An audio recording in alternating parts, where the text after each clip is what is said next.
Okay guys, so the rumors are true that D'Angelo is no longer with us. Let me read this TMZ article and then we'll go more into depth about the situation.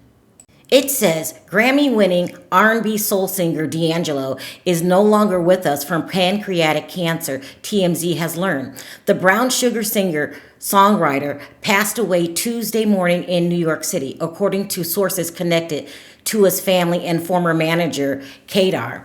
While D'Angelo had not been in the public about his cancer battle, we're told he'd been seen in treatment for several months. D'Angelo was a singular talent who collaborated with the likes of Jay-Z, Snoop Dogg, and Q-Tip after bursting onto the scene in 1995 with his solo debut album, Brown Sugar.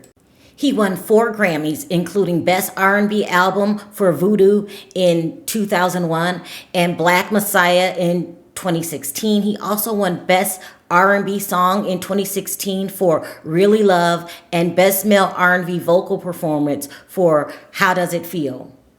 Even before the Grammy win, How Does It Feel left an indelible imprint in the music and the minds of schoolgirls everywhere for its iconic video, which featured the singer alone against a black background, appearing to be fully unclothed. Last year, Raphael Saadiq told the Rolling Stone Music Now podcast that D'Angelo was working on releasing a new album, saying he's excited, he's working on 6 pieces right now, and he seems super excited. The singer is survived by 2 sons and a daughter. The mother of his first son was singer Angie Stone, who passed away this year in a car accident.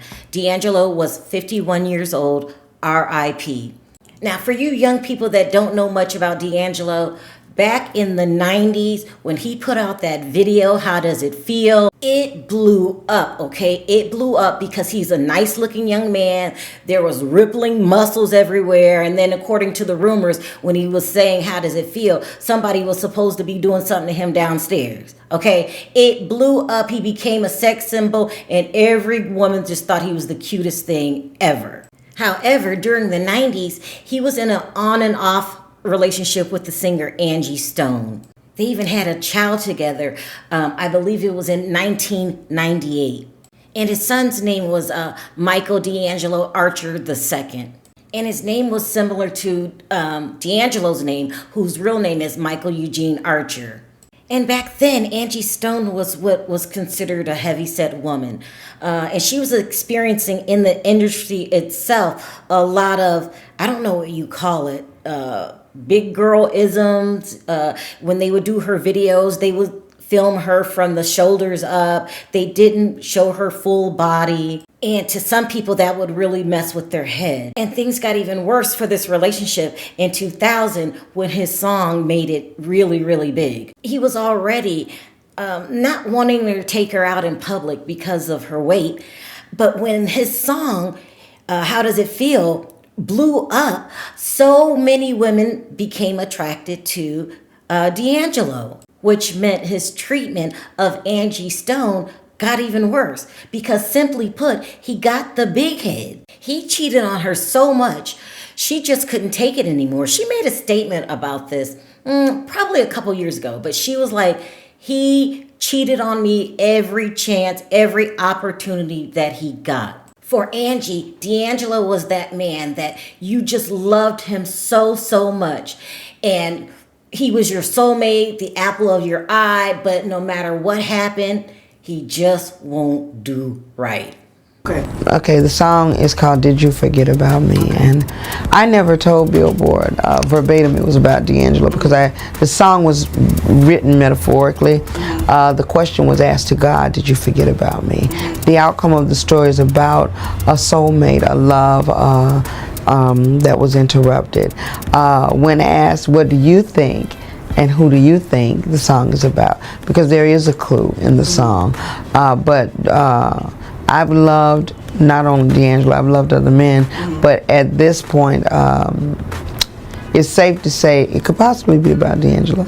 So after these 6 years that he was extremely popular, when his popularity started to, decline, just like any other singer, I mean, that song can't last forever, he moved back to his hometown of Richmond, Virginia.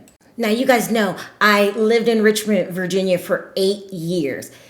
And for 8 years, this man was always on the news.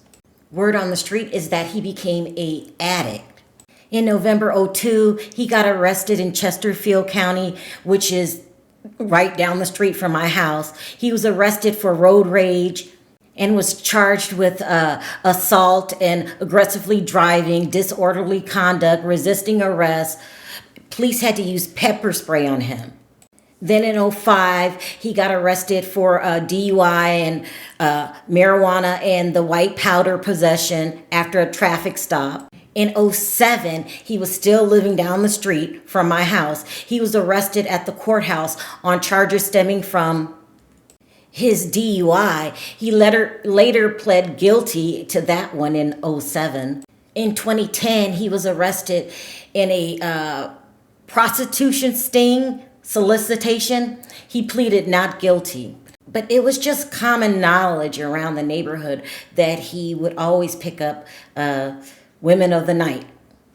There even was a scandal about him gaining a lot of weight. I mean, you know how the public is. Once you're famous, there's no privacy. So there was a scandal. People were like, ooh, that's D'Angelo? How did he let himself go like that? Ooh, ooh, ooh.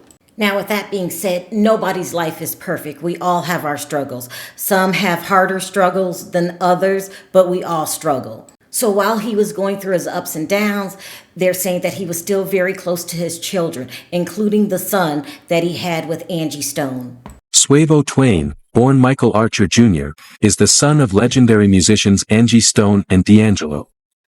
Following in his parents' musical footsteps, he has pursued a career in rap and R&B, crafting his own unique sound. With a deep musical lineage, Suavo blends classic soul influences with modern hip-hop, setting himself apart in the industry. Despite being born into fame, he has worked to establish his own identity rather than relying solely on his parents' legacy. He has released several singles and has gained attention for his smooth delivery and lyrical prowess. Suavo maintained a close relationship with his mother, Angie Stone, often sharing moments with her on social media. Following her passing in 2024, he honored her memory, reflecting on her impact both personally and professionally. Suavo Twain carries forward the artistic spirit of his iconic family. And not only did he remain close with his son by Angie, he also was close to his other two children, a daughter named Imani and a son named Morocco. And not only that, they're also saying that Angie Stone always called him her soulmate and was in love with him until the day she was no longer with us. And he also had a deep love for her. I mean, it sounds strange, but that's what they're saying. And even on top of that, for them to pass away within months of each other, it's really, I don't know, maybe they were each other's soulmates. Now, during his final days, it's been reported that he was in the hospital for pancreatic cancer. He was also in there for months. They said it was a very private, long illness. He would eventually move on to hospice, where he stayed there for 2 weeks. They said that his children was constantly by his side, along with the rest of the family, with his last day being October 14, 2025. He was truly a talent and a legend in the R&B game, and he will never be forgotten. So his family did release a statement, and this is what they said. The shining star of our family has dimmed his light for us in his life. After a prolonged and courageous battle with cancer, we are brokenhearted to announce that Michael D'Angelo Archer, known to his fans around the world as D'Angelo, has been called home, departing this life today on October 14th, 2025. We are saddened that he can only leave dear memories with his family, but we are eternally grateful for the legacy of the extraordinary, moving music he leaves behind. We ask that you respect our privacy during this difficult time, but invite you all to join us in mourning his passing while also celebrating the gift of song that he has left for the world. Don't forget to leave your comments down in the comments section. Until next time, bye for now. All right, Finding the Funk. D'Angelo, take one. Excellent. Man. So, first question, and first thank you for doing this. Thanks for having me. Thanks for having me, man. If you landed from another planet, someone come down and say, what is funk? How would you describe funk to someone who'd never heard of it? Okay. Funk, the best way I can describe it, to me, all right, I remember George Clinton saying something like this. He said, rock and roll is like the blues sped up. It's like a faster version of the blues. So funk is kind of like, it's not as slow as the blues, so it's right in the middle.